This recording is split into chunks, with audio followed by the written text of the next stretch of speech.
ధన్యవాదాలు తెలియజేసుకుంటూ ఇలా యువకులు డాక్టర్ సంజయ్ గారు వారి వృత్తి మీకు తెలుసు, వెండిపూస డాక్టర్ స్పెషలిస్ట్ అని. ఇలా కల్వకుంట్ల సంజయ్, వాళ్ళ అనుకుంటారు ఇక్కడ సంజయ్ అని, కల్వకుంట్ల సంజయ్. డాక్టర్ సంజయ్ గారు వెండిపూస చెడిపోతే మంచిగా చేసే వ్యక్తి డాక్టర్ కల్వకుంట్ల సంజయ్ గారు.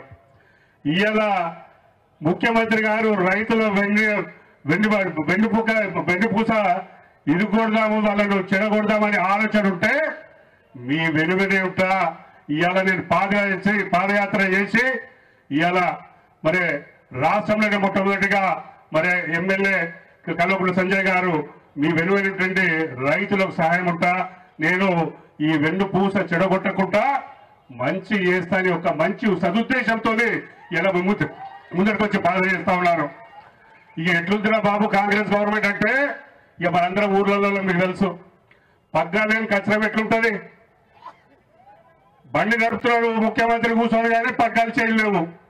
ఈ పగ్గాలు చేయలేవు, అల్ప తల్ప ఇటో ఎద్దో అంటే ఎత్తు కూర్చున్నాడు తెలియదు, కంట్రోల్ లేదు.